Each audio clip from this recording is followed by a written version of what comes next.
नमो अरिहंताणं नमो सिद्धाणं नमो आयर्याणं नमो वज्रायाणं नमो लोये सव्यसाहूणम्।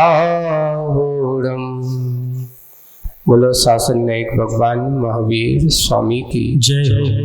मूल नायक देवादिदेव 1008 श्री चंद्रप्रिय भगवान की जय हो। परम पूज्य आचार्य गुरुवर श्री विद्यासागर जी महाराज की जय हो। अहिंसा परमो धर्म की जय हो। परम पूज्य मुनि श्री विद्यासागर जी महाराज की जय। समस्त मुनि संघ की जय।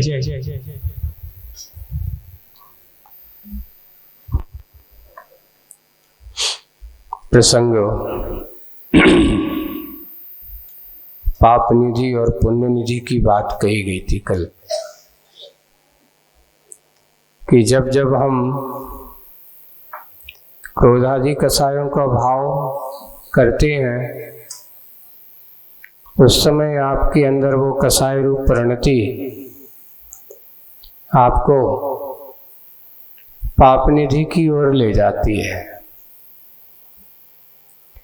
और जिस समय हम इन कषायों का समन करने का भाव करते हैं, या ये कहो कि जिस समय इस जीवात्मा की कषायों की प्रणति का उपसंभव परिणाम होता है, समन रूप परिणाम होता है, उस समय इस जीव का पुण्य निधि की ओर दृष्टि हुआ करती है। वही बात मुखमाटी में कल एक पाप निधि है और एक पुण्य निधि है। देखिए, निधि का अर्थ होता है अपनी अंदर की, ये भी संपत्ति का रूप है। अब अंदर इतना है कि हमने अशुभ कर्मों की संपत्ति ज्यादा जोड़ के रखी है कि पुण्य कर्म की संपत्ति को ज्यादा जोड़ करके रखा है। पाप की संपत्ति जोड़ना सहज है, लेकिन पुण्य की संपत्ति जोड़ना सहज नहीं होता। संसार में पाप प्रवृत्ति को लगने वाले, पाप प्रवृत्ति में जुटे हुए जीव अनेक हैं। इनकी संख्या बहुत है,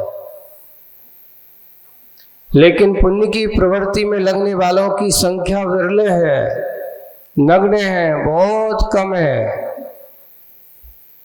देखिए कैसे बताएं, अपन एक छोटा सा उदाहरण लें। मनुष्यों की मात्र संख्या का प्रमाण हमारे जनागम में दिया है। कितनी संख्या है मनुष्यों की? पूरी, मात्र यहाँ भारत की नहीं कह रहा हूं, पूरी 2.5 द्वीप में, मनुष्य लोक में मात्र 29 अंक प्रमाण होते हैं। कितने? 29 अंक प्रमाण कहा है। और 29 अंक प्रमाण मनुष्यों में पुण्य की प्राप्ति या पुण्य के मार्ग को अपना करके चलने वाले, महाव्रतों को स्वीकार करके आत्मा के कल्याण करने वाले अगर ज्यादा से ज्यादा होंगे तो 3 कम 9 करोड़। कितने? मात्र 3 कम 9 करोड़ ही है। अब आप 29 अंकों में यहाँ करोड़ों की, तो उसमें कहा एक अंश भी नहीं उसका। सोचिए, 1000 में से 1% भी नहीं है। अब सोचना कि पाप की प्रवृत्ति में जीने वाले जीवों की संख्या बहुत है, कषायों की संगति में जीने वाले जीवों की संख्या बहुत है, लेकिन पुण्य की उन कषायों को दूर करने वाले जीवों की संख्या बहुत नगण्य है, बहुत कम है। यही है कि बस जो विनय के मार्ग पर चलता है वही कषायों का समन कर सकता है। और जो अहंकार ममकार की परिणति में जीवन जीता है वो निरंतर सोचता है, कसायों की परिणति में ही जीवन जीने लगता है, उसमें ही अपना जीवन समझने लगता है। अब आप सोचना किसके प्रतिनिधि बनना है हमें, पुण्य के कि पाप के। प्रत्येक जीवात्मा एक अपने अपने कर्मों का प्रतिनिधि है, या ये कहो कि कर्मों का प्रतिनिधि बनकर के उसके अनुभव करने वाला, फल को भोगने वाला आप बनकर के आए हो। स्वामी होकर के भी वो तुम्हारा साथ दे रहा है, या ये कहो कि तुम उसका साथ ले रहे हो। बस सोच सोच के विषय चल रहा था उन कांटों के मन में, जो आक्रोश का भाव आया था, गुस्सा आई थी उस शिल्पी के मन में, लेकिन शिल्पी के विनयमय उपदेश को देख करके, उसके क्षमा के भाव को देख करके, उसकी जीवन की परिणति को देख करके उनके मन में अपनी गलत धारणा जो बनी हुई थी कि इसने ही मेरे लिए सारा का सारा कुछ गड़बड़, उसकी धारणा दूर हो जाती है, उनके अंदर की धारणा मिट जाती है, वो सही दिशा में पहुंच जाता है। और आगे की बात आती है, अनुभूति से प्रतिनिधि बना हुआ शोध भाव को नमन हो रहा है, सहज ही अनायास, ऐसा कहा। पेज नंबर 106 पर अपन पढ़ते हैं। प्रकृति को ही और स्पष्ट जो कहा गया, प्रकृति का अर्थ जो कहा गया, को ही और स्पष्ट प्रकाशित करती सी यह लेखनी भी, यानी जो अभी तक कहा गया यहाँ पर, जो विनय के बारे में, जो पुण्य निधि के बारे में, पाप निधि के बारे में और प्रतिनिधि के भी बारे में जो कहा गया, उसको ये यहाँ पर प्रकृति जो कहा गया उसको और यह लेखनी स्पष्ट करती है। यहाँ पर क्या करती है? उद्यमशीला होती है, वह लेखनी उद्यमशील होती है कि बोध के सिंचन बिना शब्द के पौधे ये कभी लहलहाते नहीं। यहाँ ये कहा जा रहा है, अगर बोध के सिंचन बिना, सिंचन जैसे पानी के बिना पौधे में हरा भरा नहीं रह सकता, वैसे ही ज्ञानी जीवों के और महान जीवों के अंदर भी वही बात सोचना है, विचार करना है। जिनके बोध के सिंचन के बिना शब्दों के पौधे ये कभी लहलहाते नहीं। अगर अच्छा विचारक ना हो तो उसके शब्द भी अच्छे नहीं हो सकते।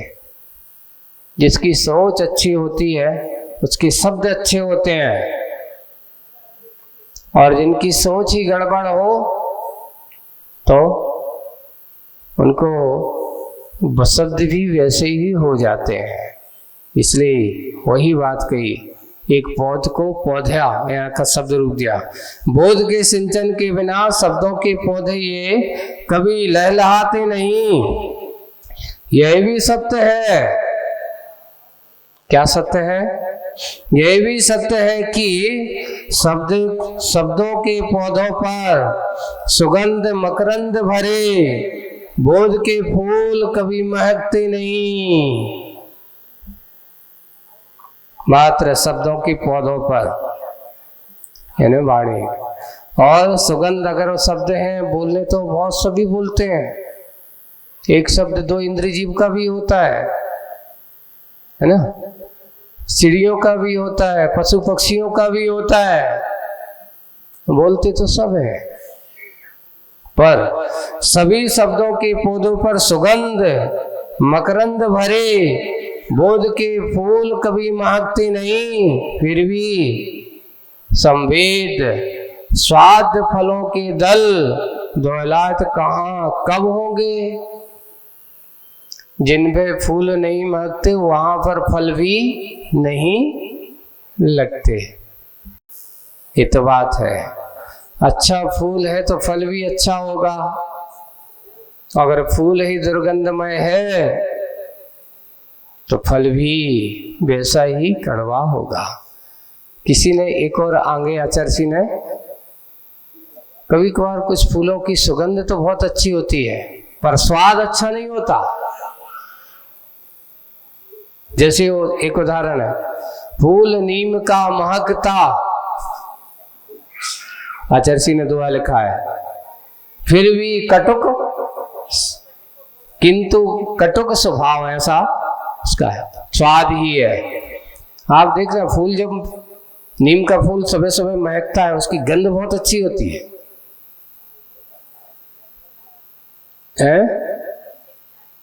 उतनी खराब नहीं है, महकता, लेकिन थोड़ी सी गंध उसकी ज्यादा अच्छी तो नहीं रहती, लेकिन फिर भी महकता तो है। लेकिन महक जैसी होगी वैसी चाहक भी उसकी, स्वाद वैसा ही होता है, कटुक स्वाद भी उसका आता है। अब आप कहो कि उसका स्वाद मीठा हो जाए, तो मीठा स्वाद नहीं हो सकता, कड़वा ही रहेगा, कड़वापन के साथ ही वह रहेगा, उसका स्वाद नियम से कड़वा ही आएगा। ऐसी उस बात की प्रकृति की शैली, शब्दों के पौधों पर सुगंध भरे, सुगंध मकरंद भरे, बुध के फूल कभी महकते नहीं, फिर भी संवेद स्वाद, अच्छी संवेद का अर्थ है स्पर्श अच्छी है ना। संवेदन जिनका कैसा हो, जैसे कुछ फलों को हाथ में लेते ही तो मुलायम या अच्छे दिखते हैं तो उनको देखते ही स्पर्श है। स्वाद अच्छे मीठे, फलों के दल द्वैलायत कहाँ कब होंगे, अर्थात प्रश्नवाचक लगाए, होंगे कि नहीं होंगे, अर्थात नहीं होंगे। मात्र शब्दों से खिलने से या न शब्दों के कहने से उसका आचरण अच्छा हो जाए ऐसा नहीं है। आचरण के लिए सुगंध एक ही चीज है। बात वही बात आती है कि कभी कभार कई लोग बोलते तो हैं, बहुत अच्छा बोलते हैं, लेकिन बोलने मात्र से उसका आचरण हो वैसा कोई जरूरी नहीं है। एक बार एक बहुत अच्छा प्रसंग पढ़ा था अहिंसा क्रांति में, एक पत्रिका आती थी बहुत है? एक वक्ता है और एक अहिंसा संगोष्ठी चल रही है, उसमें पत्रिका में एक बहुत अच्छा आर्टिकल बोले कि करीब करीब आधा घंटे तक अहिंसा के बारे में बहुत अच्छा वक्तव्य देते देते उनके चेहरे पे आ गया पसीना, है ना। तो वहीं पर उनका रखा था बैग,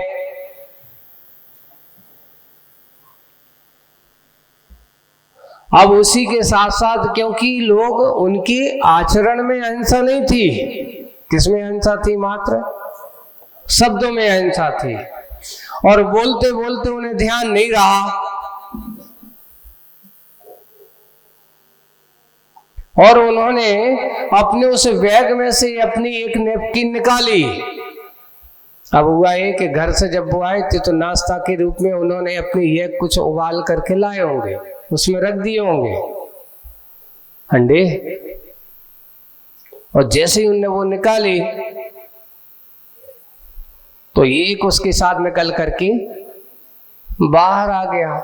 तो मंच पे जो भी वक्ता के देखा, ओहो, ये तो अहिंसा इनकी मात्र काय की है, दिखावो की सब अहिंसा है, आचरण में अहिंसा नहीं है। आज वही हो रहा है, बड़े बड़े वक्ता बड़े बड़े अहिंसा के बारे में विचारों का विचारक वक्तव्य दे रहे हैं, सत्य अहिंसा दया की बात कर रहे हैं, पर उनसे पूछा जाए कि भी दया के पास, अहिंसा के पास, सत्य के पास कितने हैं? बोले शब्दों तक, दूसरों को बताने तक। ये अहिंसा धर्म हो गया उनका, ये अहिंसा की परिणतियां हो गई। वही बात यहाँ कहीं ना कहीं शब्दों के पौधे पे मात्र सुगंध मकरंद, तुम कहो ऐसी सुगंध और अच्छी मकरंद, बढ़िया गंध वाले है? मकरंद से युक्त स्वाद वाले बोध के फूल कभी महकते नहीं है, और फिर जहाँ वो फूल नहीं महकता वहां पर क्या संवेद अच्छे मुलायम स्वाद वाले फलों के दल द्वैलायत होंगे, उनको कभी फल मिलेगा? बोले कि उनको कभी कुछ भी फल मिलने वाला नहीं है। इसलिए कहने की बात ये कही जा रही है यहाँ पर कि मात्र शब्दों में कहने से आपको आचरण की बात हो ऐसा कोई जरूरी, कहो पर पहले करो, करने के बाद जो कहता है वही सही आचरण माना जाता है। लेकिन जो कहता मात्र है, वह कहने मात्र से उसके अंदर कभी भी कुछ आचरण की बात होने वाली नहीं है। इसलिए आचरणवान वही है जो कहता है और करता है। तो युद्धमशील बोध के सिंचन बिना शब्द के पौधे कभी लहलहाते। आप एक कहो, क्या कहें, कैसा कहें, कितना कहें, किसके लिए कहें, ऐसा भी जाने, और कब कहाँ कैसा कहें ये भी बात सोच लेना चाहिए। जहां जरूरत है कहने की वहां कहो, जहां जरूरत नहीं है कहने की वहां पर चुप रहो। समझदार आदमी है वही बोध वाला है। तो ऐसी ही बुद्धिमान समझदार व्यक्ति ही अपने जीवन को सही दिशा और दशा को प्राप्त कर सकता है। अब सुनो, आगे और बढ़ते हैं। और लो सुनो मनोयोग से, लेखनी सुनाती है कि तुम्हें अच्छे से, और लेखनी क्या करती है? सुनाती है। लेखनी सुनाती है कि बोध का फूल जब ढलता बदलता जिसमें वह पक्को फल ही तो शोध कहलाता है।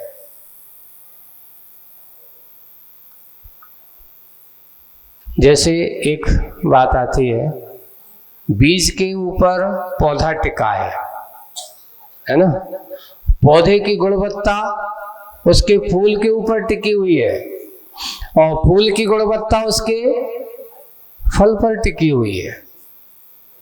प्रायकर अभी कई दिन मैंने अभी कुछ बताया महाराज, कुछ समय से पहले अभी एक कुछ लोग आए थे। इस बार तो पता नहीं, पेड़ तो इतना बड़ा है खेती में, ऐसा आया था कुछ किसान लोग, इतना बड़ा हुआ है, इतना बड़ा हुआ है, ऐसा लग रहा है कि बहुत होगा। लेकिन इस बार देख रहे हैं फूल उसमें बहुत लगा ही नहीं है। जितना बड़ा पेड़ है उतने ज्यादा फूल नहीं है। क्यों? पेड़ तो ज्यादा बड़े हैं, लेकिन फूल उसमें, अगर फूल नहीं लगेंगे तो फल कहाँ से लगेंगे? उससे पूछा गया कि ये बताओ, तुमने खेती पेड़ के भूसे के लिए की है कि फल के लिए की है? अब कारण क्या है, अब मेरी समझ में नहीं आ रहा है।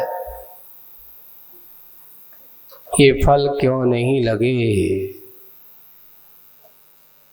फलों को समझना है, फल का एक ऊपर। वही बात यहाँ कि बोध का फूल जब ढलता बदलता जिसमें वह पक्क फल ही, जब वो फूल फल के रूप में परिणत होता है तब प्रति उसका पता चलता है कि ये अच्छा है। शोध यानी ज्ञान को फूल के समान कहा। ज्ञान को किसकी उपमा दी है? फूल की उपमा दी है। लेकिन फल उसके चारित्र, उसके प्रतिफल का स्वरूप है, यानी उसका जो फल मिलने वाला है चारित्र के रूप में फल का रूप बताया है। अगर आप उसको सही शोध का विषय बनाओ, बोध को सही समझो, तो आपका फल भी अच्छा होगा। तो यहाँ शोध कहलाता है पक्क फल, पका हुआ फल उस फूल का शोध है। और बोध में आकुलता पलती है। देखिए बहुत अच्छा, बोध में क्या पलती है? आकुलता फलती है। शोध में निराकुलता फलती है। जब हम कोई भी चीज को जानने की बात करते हैं, विकल्प बहुत ज्यादा होता है। ज्ञान विकल्प कराता है। ज्ञान में विकल्प की परिणति बनती है। जितना जितना ज्ञान बढ़ता है उतना उतना विकल्प भी बढ़ता है। और जितना जितना ज्ञान शांत होता चला जाता है, विकल्प उतने उतने कम होते चले जाते हैं। जैसे फूल जैसे जैसे फल के रूप में परिणत होता जाता है, अब उसकी आकुलता दूर होती चली जाती है। एक बार फल लग जाए तो अब आदमी को चिंता कम होती है। ऐसी ही दशा है निराकुलता यानी चारित्र। ज्ञान हो जाने के बाद आगम में लिखा है कि उत्तम ध्यान ही तेरे लिए सुख का कारण है। ऐसा पढ़ लिया उसने। अब उस ध्यान को उसने आचरण में लगा दिया, अपने आप को आचरण में ढाल दिया, ध्यान में बैठ गया, सामायिक में बैठ गया। ये चारित्र का प्रतीक है, सामायिक चारित्र का अंग है। किसी ने पूछा महाराज ये बताओ, सम्यक दर्शन ज्ञान चारित्र ये कहा, ध्यान किस में आएगा? ध्यान किस में है? तो बोले कि चारित्र का ही अंग ध्यान है। चारित्र से अलग ध्यान नहीं है। 12 भावनाओं का चिंतन करना ध्यान में लीन होकर के कर रहा है। 12 तपों का आचरण कर रहा, ये सब चारित्र के ही अंग है। बस बोध पूर्वक होना चाहिए। तो बोध में आकुलता पलती है और शोध में निराकुलता फलती है, क्योंकि वो फल है। फूल से नहीं, फल से तृप्ति का अनुभव होता है। किससे अनुभव होता है? मात्र ज्ञान कर लेने से आपको तृप्ति नहीं होती। कैसे? जैसे सामने थाली लगी है ना, अब ज्ञान कर रहा है, अच्छा रसगुल्ला भी रखा है, अच्छी बालूशाही भी रखी है, अच्छे लड्डू रखे हुए हैं, अच्छी पूरी कचौरी भी रखी हुई है, सब्जी भी बहुत सुगंधारी अच्छी रखी हुई है। ज्ञान को कर रहा है, उससे क्या हो रही बताओ? उदीर्णा तो हो रही है,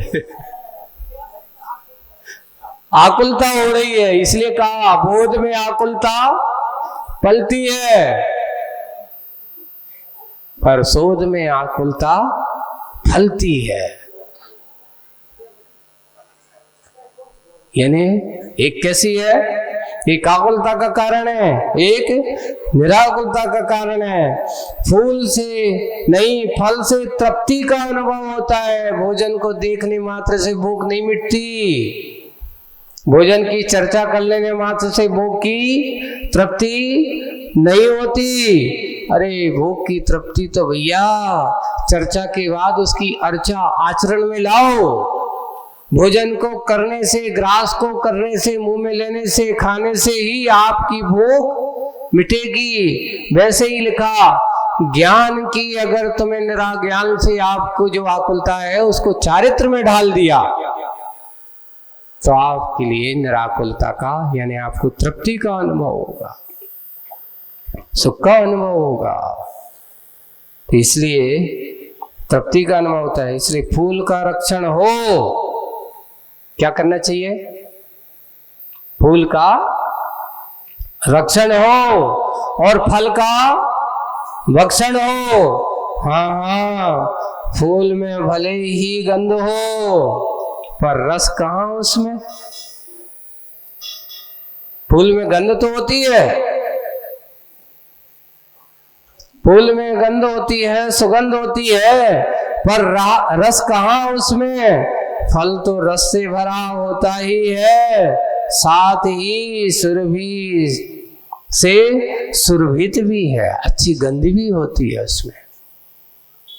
चारित्र में दोनों मिलेंगी आपको, गंध भी मिलेगी, सुगंध भी मिलेगी और स्वाद भी मिलेगा, अनुभूति भी होगी। वही बात यहाँ पर कही जा रही है। ऐसा जब उन्होंने ये बात कही और सुन करके, तो अब क्या हुआ? परिणति ऐसी सुनेंगी और सुना करके जब ये बात आई तो एक प्रसंग और बहुत अच्छा आता है। ये बताओ, कुछ कारण ऐसे बताए गए, एक दूसरे को कार्य कारण बनाया गया। कार्य कारण बनाया गया, किसको कार्य कारण बनाया गया? देखिए, सम्यक दर्शन के माध्यम से ज्ञान क्या होगा? सम्यक ज्ञान होगा। और सम्यक ज्ञान के कारण से उसका चारित्र कैसा होगा? सम्यक चारित्र, एक दूसरे के अनोन्य मिलकर के चलने वाले, एक दूसरे के प्रति मिलकर के चल कर के कार्य करने वाले हैं, है ना। अब होता ये कि सम्यक दर्शन के माध्यम से ज्ञान सम्यक हुआ और सम्यक ज्ञान के माध्यम से चारित्र में भी समीचीनता आई, लेकिन मात्र अकेले चारित्र से एक दूसरे के साथ, लेकिन साक्षात कोई कारण है, चलने वाला है, कारण में कार्य, तीनों की एकता मिलती है तभी मोक्ष की प्राप्ति होती है। मोक्ष मार्ग बनता है, अकेले एक से नहीं बनता। वहां सम्यक दृष्टि बन गए। आज क्या होता है? उपदेश दिया जाए, सम्यक ज्ञानी होय बहुदृढ़ चालित लीजिए, ये कहा जाता है। पहले क्या हो? सम्यक दर्शन को प्राप्त करो, सम्यक ज्ञानी हो और उसके बाद फिर किस में रहो? सम्यक चारित्र में प्राप्त हो जाओ। लेकिन आज एक दूसरी इसको गौण कर दिया जाता है, ये छड़ाला की पंथी के इसको गौण करके क्या कहा जाता है? ज्ञान समान न आन जगत में सुख को कारण, इसको मुख्य हाईलाइट कर, अरे ज्ञान प्राप्त करो, ज्ञान प्राप्त करो, है ना। और एक और सी है, ज्ञानी के छिन्माई, ऐसा उदाहरण है। देखो, एक क्षण में ज्ञानी जीव के, अब कौन सा ज्ञानी जी आगे नहीं बताएंगे, ऐसा कौन सा ज्ञानी? तो वहां लिखा वो ज्ञानी जो तीन गुप्तियों में ढला हुआ है। तीन गुप्ती में कौन? अरे तुम्हारे पास तीन गुप्ती हो ही नहीं सकती। और ये कहो कि माइक पर बोलने वाला वक्ता गुप्ती से नहीं बोला जाता, और गुप्ती में बोल नहीं जाता, गुप्ती में तो मौन रहा जाता है। उसकी कहा कि जिसके जो तीन गुप्तियों में ढला हुआ है, तीन गुप्ती गुप्तासन, मन से, वचन से, काय से, जिसने सारे तीनों की प्रवृत्तियों को रोक दिया, ऐसा ज्ञानी एक क्षण में असंख्यात गुणी कर्म की निर्जरा करता है। छिन्माई जो कहते हैं लिखा है। तो ऐसा ज्ञानी है कि उन्होंने लिखा कि एक मुनि महाराज एक समय में जो कर्म की निर्जरा करते हैं, छठे सप्तमी गुणस्थान में ध्यान की परिणति में रह करके, वहां पर एक श्रावक पूरे भाव में भी कर्म की निर्जरा नहीं कर सकता उतने। हाँ, ज्ञानी के छिन्माई त्रिगुप्ते सहज डरे थे। वहां पे ये शब्द दिया, ऐसो वर्षों तप करने के बाद भी उस श्रावक उस कितनी कर्म की निर्जरा नहीं करता जितने एक मुनिराज 3 गुप्ती में गुप्त हो करके अपने ध्यान की परिणति में लीन हो जाते हैं। उस समय वो कर्म की निर्जरा संख्यात गुणी कर्म की निर्जरा कर जाते हैं। उससे यानी पूरा उस गृहस्थ अणुव्रति का एक जीवन एक तरफ, और उन मुनि महाराजों को जो 3 गुप्ती में ढले होकर के ध्यान की परिणति में रहते हैं, उनका जीवन एक तरफ। ऐसा स्वभाव, ये परिणतियां यहाँ कही गई हैं। ऐसी परिणतियों को देखा गया है। वही बात यहाँ पर भी कि मात्र फल का स्वाद जो आएगा बिना चारित्र वाने वाले को नहीं आने वाला। मात्र ज्ञान की चर्चा करने वाले को स्वाद नहीं मिलता। सदुपयोग की चर्चा करने से सदुपयोगी नहीं बनता उसको तो, और सदुपयोग की परिणति में अपने आप को डाल करके आचरण में लाना होता। पर सदुपयोगी बनता कैसे है? तो सबसे पहले 3 गुप्ती की दशा को तो जानिए। मुनि महाराज के पास ही गुप्ती होती है, अच्छे वक्ताओं के पास गुप्ती। जिस समय मैं बोल रहा हूं मेरे पास भी अभी गुप्ती नहीं है, भाषा समिति तो है। समिति में बोला जाता है पर गुप्ती में बोला नहीं जाता।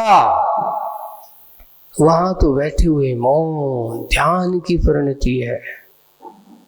इसलिए वो ज्ञानी जीव ही एक क्षण में इतनी कर्म की निर्जरा करता है। छिन्माई जो 3 गुप्तियों में ढला हुआ है, अर्थात वे मुनि महाराज ही हैं। बोलने वाला नहीं होता है, पर ज्ञान के समान अन्य जगत में सुख को कारण, पर कौन सा ज्ञान सुख का कारण है ये भी सोच लेना। चारित्र में ढला हुआ ज्ञान ही सुख का कारण है। असंयम की परिणति में ढला हुआ ज्ञान अहंकार ममकार का कारण होता है। वो सोचता है हमेशा मैं अच्छा बोलूंगा, इसलिए एक काम करो अच्छा सुनाओ। किसके लिए?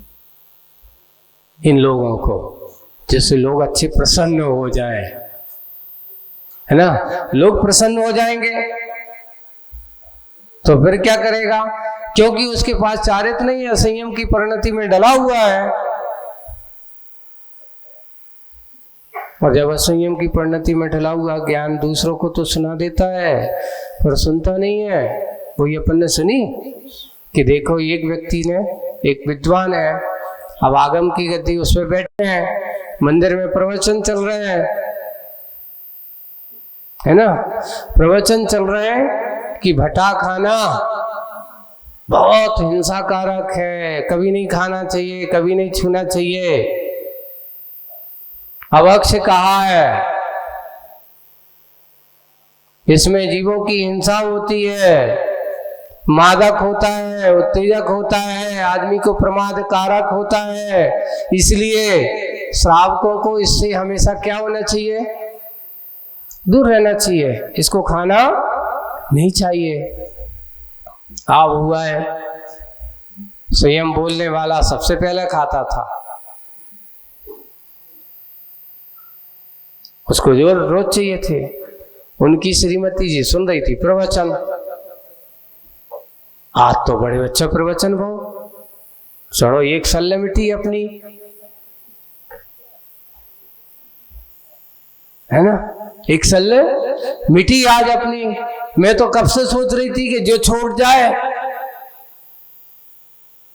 और उसने आई जितने रखे थे उठाई और जा करके गैया वगैरह खड़ी थी उनको सबको खिला दिया, फेंक दिए बाहर। पंडित जी आए हैं, क्यों हमारी सब्जी कहाँ है? बोले कि कौन सी? बोले कि जो हम रोज खाते हैं। बुलाओ। अरे अभी मंदिर में क्या कह रहे थे तुम? सब लोगों को क्या सुना रहे थे? तो उसको डांटते, चल झूठी, तेरे लिए समझ में नहीं आता। प्रवचन के भट्टा अलग होते हैं और घर के भट्टा अलग होते हैं। आज यही दशा है आगे लोगों की कि कहना बहुत आसान है, यही हो रहा है। दूसरों को वही दिखाया जा रहा है, ये ठीक है, ये ठीक है। उनसे पूछा गया कि भाई सही ठीक है तो तुम क्यों नहीं उसको अपनाते हो? अगर हम ऐसा कर लें तो भैया फिर हमारा होगा क्या? हमारी दुकानदारी चलेगी कैसे? घर गृहस्थी चलाना है महाराज। अच्छा बोलेंगे तब तो अच्छी विदाई होगी, और विदाई होगी तो हमारी घर गृहस्थी अच्छी चलेगी। कुछ बोलने के लिए बोला जाता है, लोगों से अच्छी अपेक्षा रखने के लिए, पाने के लिए कुछ बोला। इसलिए कहा गया कि बोलने वाले पर भरोसा मत करो, पता नहीं किस देश से बोल रहा है, लेकिन भरोसा उस पर करो जो सही मार्ग पर चल रहा है और जिसका आचरण में दिख रहा है वो बोलेगा, तभी उसको स्वीकार करना चाहिए। आज हम इस बात पर गौर करना चाहिए। वही बात आचार्य जी ने आज नहीं, बहुत पहले मुखमाटी में लिखते हुए आगम की इस बात को कहा कि मात्र फूल में भले ही गंध हो, पर रस कहाँ इसमें? बड़े बड़े ज्ञानी, बड़े बड़े अच्छे आगम के ज्ञाता आचार्य जी, एक बार बहुत अच्छा प्रसंग जब ऐसे ही चला, एक बहुत बड़े विद्वान जिन्होंने सतखंडागम जैसे ग्रंथों का संपादन किया, नाम नहीं लेते, और सुना कि इतना अच्छे उपसम, इतना बड़ा प्रकांड विद्वान, और उसकी अंतिम वृद्ध दशा में दशा ये हो गई कि इसने इतना सब ज्ञान का क्षेप पाया और छद विकसित जैसी अवस्था है। आचार्य भगवान को पता चला, उनके करीबी विद्वान से कहा कि भाई ऐसे व्यक्ति को संभालना हमें बहुत जरूरी है। देखिए कितना बड़ा आगम की सेवा करने वाला, अंतिम समय अगर मार्ग से च्युत हो रहा हो तो उसको संभालना हमें बहुत जरूरी है। जाकर के उनके पास गए, उनसे कहा कि भाई आपको गुरुजी ने ऐसा कहा है, आपको उनकी शरण में चलना है, अपने जीवन का कल्याण करना है। तो वो कहता है ये संभव नहीं है, मेरे मन में ऐसी कोई इच्छा, आखिर पागल हो गए। और विक्षिप्त दशा में उनका ऐसा अंतिम समय हुआ, सोच करके लोग सोचा कि ओहो, ये मात्र ज्ञान ज्ञान की बात करने वाले जीवन में आचरण नहीं किया, चारित्र की ओर कदम बढ़ाने के भाव नहीं उठाए और वैसे ही चले गए। वही दशा होती है, अज्ञानता, यानी सब में ज्ञान होकर के बड़े बड़े ग्रंथों को पढ़ने के बाद, समझने के बाद भी चारित्र लेने के भाव नहीं है, तो वो ज्ञान कोई काम का नहीं है। तो वही बात यहाँ कि फूल भले ही गंध हो पर रस कहाँ, फल में रस भरा होता है, साथ ही सुरभि से और अच्छी सुगंध से सुरभित होते हैं। वही सही है। ऐसा जब कहा सुनकर के मन प्रसन्न हो गया।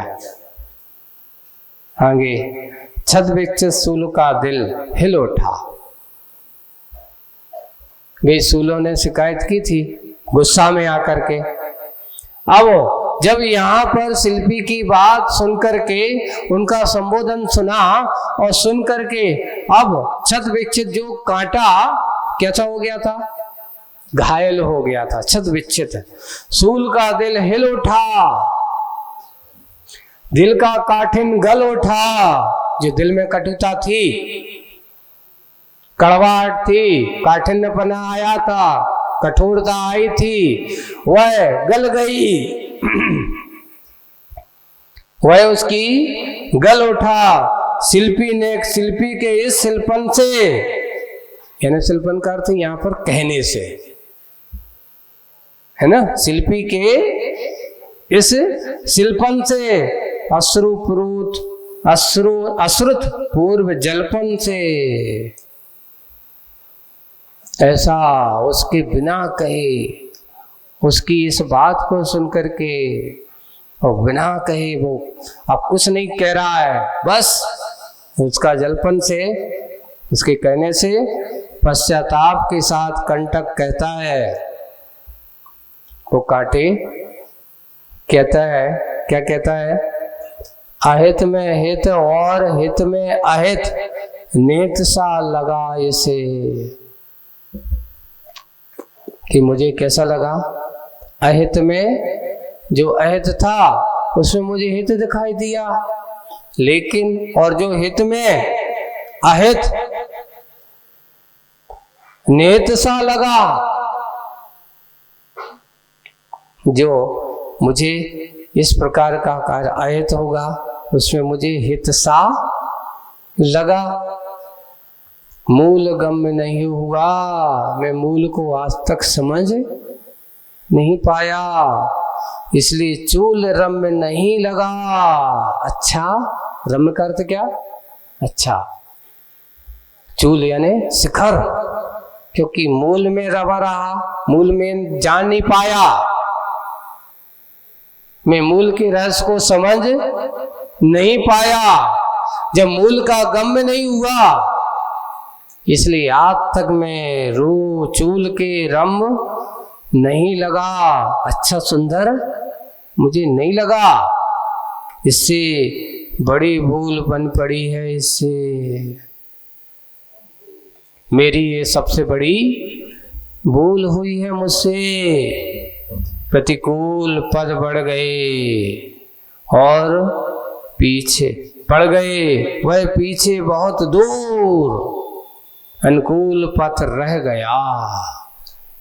अब अपन कहते भैया मैं तो बहुत गलत मार्ग पे आ गया, सही मार्ग जो था वो कहाँ रह गया, पीछे रह गया, बहुत पीछे रह गया है।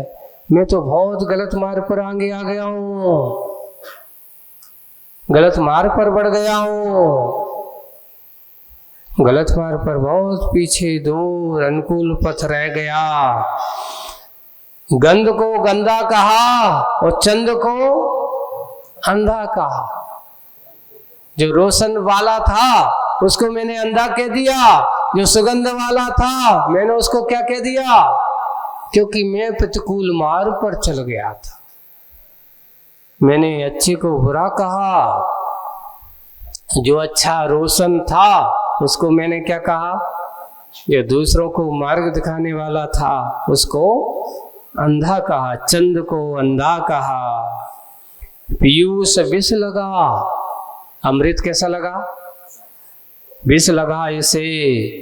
भूल क्षम हो स्वामी, वो क्षमा याचना करता है, कौन, कांटा काल।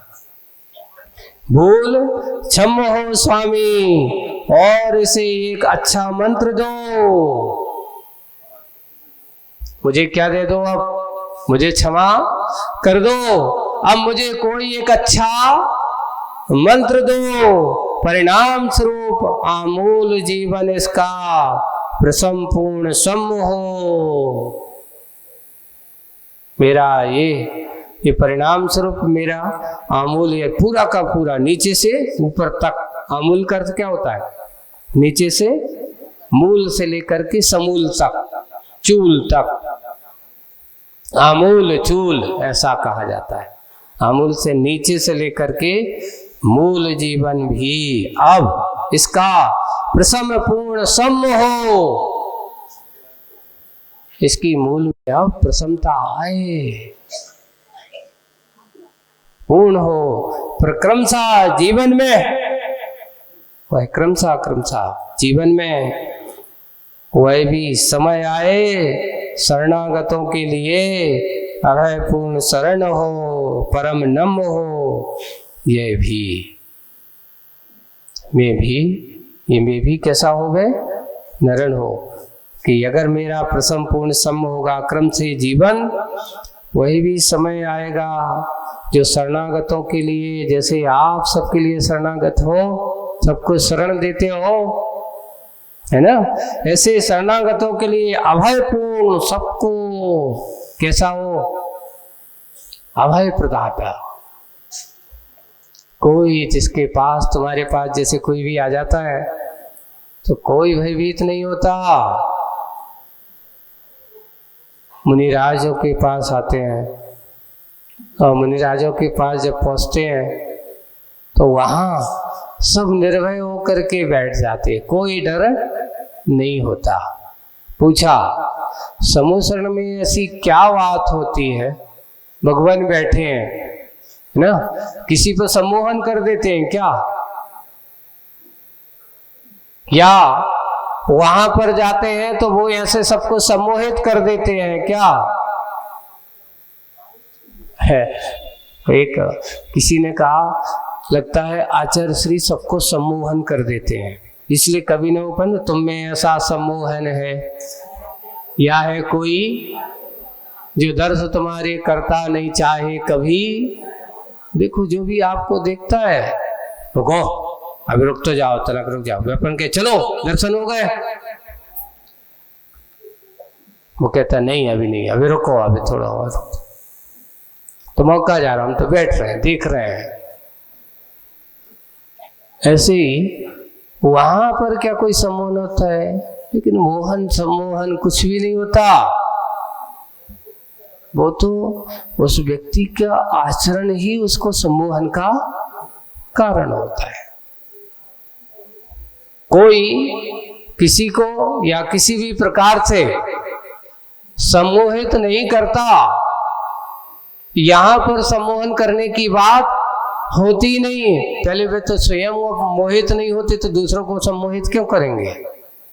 यहाँ तो मोहन सम्मोहन से परे प्रवृत्ति होती है। हमारे भगवान समूह शरण में बैठे हैं, वे किसी को सम्मोहन कर रहे हैं क्या?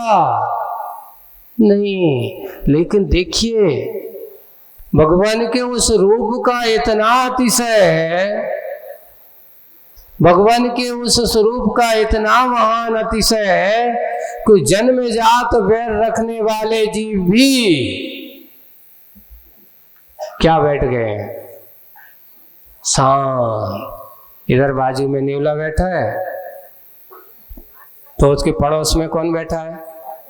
सर्पी भी बैठा है। जो प्रकृति में कैसे हैं? विरुद्ध है जात। अगर सर्प दिख गया तो नेवला शांत नहीं बैठ सकता, उसके ऊपर आक्रमण करता है। बिल्ली बैठी है और बाजू में क्या बैठा है? चूहा बैठा है। ये हो सकता है? बल्कि समूह शरण में होता है। एक मेंढक है छोटा सा और वहीं पर एक सर्प बैठा है। बिल्कुल भूल गए कि ये मेरा कौन है, भोजन है। नहीं, जिस समय भजन में लीन है उस समय भोजन की याद ही नहीं है। उन्हें ये भाव नहीं आता समोसन में, क्या हो रहा है, सब बैठे हुए हैं। गाय सिंह भी बैठा हुआ है, जो एक दूसरे के प्रिय भोजन बन करके एक दूसरे के भोजन बनने वाले हैं, वे भी बैठे हुए हैं। उसको भी डर नहीं, इसको भी, वो भी निडर है, ये भी निडर है। उसकी दृष्टि मारने की नहीं हो रही और इसके दृष्टि में ये भय नहीं कि मैं मर जाऊंगा। भय से परे निर्भय वही है। शरणागत को आप क्या कर रहे हो? आपने शरणागतों को अभयपूर्ण, सभी जीवों को आपने क्या दे दिया? भय से रहित कर दिया, अभय। इसलिए पूर्ण शरण हो, ऐसी शरण जो दुनिया में और कहीं नहीं मिल सकती। भगवान, जो आपके चरणों में शरण है वो अन्य चरणों में शरण हो ही, अन्यथा शरणम नास्ति, तुमेव शरणम मम। भगवान, कहीं पर शरण नहीं है, लेकिन आपकी चरणों में जो शरण है वो अन्य चरणों में शरण नहीं है। इसलिए अभयपूर्ण शरण हो, परम नम हो, जय भी। और ऐसा वह नमन कर रहा है किसको? उस शिल्पी को, कि आप तो ऐसे अभय प्रदाता हो, आपके पास आकर के कोई डर हो तीन काल में संभव नहीं है। ऐसे अभय कारक है। बहुत अच्छा, आपका ऊपर से प्रणाम। बस आप तो एक अच्छे से हमें मंत्र दे दो। वो जो मंत्र कौन सा है? ऐसा मंत्र दे जो परिणाम स्वरूप हो, अमूल्य जीवन इसका, बिल्कुल मूल्यवान ये जीवन, प्रथम या मूलभूत जीवन इसका प्रथम पूर्ण सम हो। जैसा आपका है वैसा मेरा भी हो, और क्रमशः जीवन में वही भी समय आए जो शरणागतों को मैं क्या दूं? शरणागतों को मेरे पास भी कोई आए तो मैं चुभाऊं नहीं। कांटा कह रहा है मैं किसी को चुभन ना दूं। शरणागतों के लिए अभयपूर्ण शरण हो, परम नम्र हो, यह भी नम्र बने, ऐसा भाव करता है। वो कहते हुए शिल्पी के बोध का प्रभाव हुआ, उसने क्षमा याचना की है और कांटा भी निष्कंटक बन गया। ठीक है, क्या बन गया? कंटक भी निष्कंटक बन गया है। अब वह उसके मन में किसी पीड़ा नहीं है, कोई चुभने के भाव नहीं है, सारी पीड़ा से परे हुए दृष्टि उसकी बन गई है। ऐसा हुआ है निष्कंटक। इस पर शिल्पी कहता है, अब शिल्पी क्या कहता है? अगला संबोधन कांटे की बात तो हो गई, अब शिल्पी क्या कहेगा? शिल्पी की बात अपन समझेंगे बाद में। आज बस इतना ही। बोलिए परम पूज्य आचार्य गुरुवर श्री विद्यासागर से।